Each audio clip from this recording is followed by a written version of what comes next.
The other day, Nintendo announced a few big new games for the Nintendo Switch Online collection, including two N64 games, Turok Dinosaur Hunter and Perfect Dark. The general reaction to this was, I thought, pretty interesting. Based on what I've seen, people are incredibly excited about Perfect Dark. Turok, not so much. It's not that anybody was unhappy that they added Turok. There's just an apathy about it that I find surprising, considering that Turok is one of the most significant first-person shooters in history. Or, I could make the argument, and I will, that it is the most important FPS of all time. As much as it might pain mouse and keyboard PC gamers to hear it, the most significant turning point in the genre was when it successfully made the leap to consoles. In 1996, it was all about Doom and Quake. 5 years later, Halo and GoldenEye were the kings of the genre. GoldenEye gets a lot of credit, and rightly so, for making the console FPS work.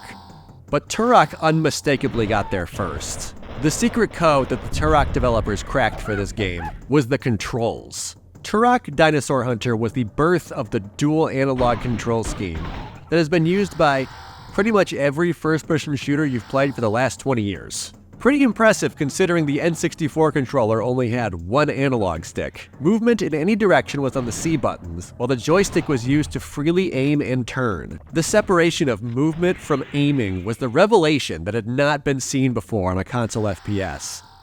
Now, I remember using these controls for the first time in 1997. They were bizarre. It did not come naturally at the time. GoldenEye and Perfect Dark included this control scheme, but it was not the default.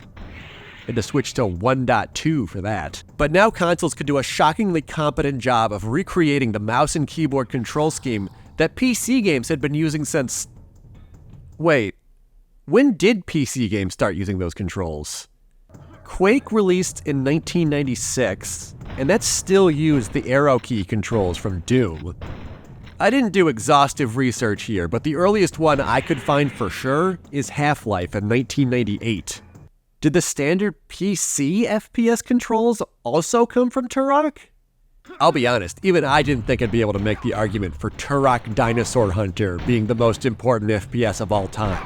But here we are. And that makes it all the more intriguing that I don't know of a single other game that plays quite like Turok 1. It's probably the most frantic single-player FPS I've ever played.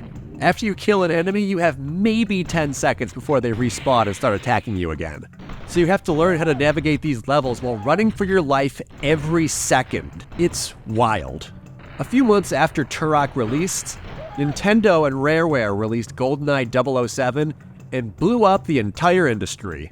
So when we got Turok 2, it was designed to play just like GoldenEye. Objective-based missions, enemies that stay dead, and a focus on local multiplayer, or as we called it, multiplayer. Don't get me wrong, those features are awesome, and Turok 2 is a fantastic game, but there's no denying that it ditched the unique gameplay of the original to be more like the big FPS of the moment. A couple years later, they released Turok 3, another beautifully constructed game, but one that mimics Half-Life this time. No disrespect, everybody was mimicking GoldenEye and Half-Life between 98 and 2000. But it is a little tragic that such a unique trailblazing game was so quick to give up its gameplay identity.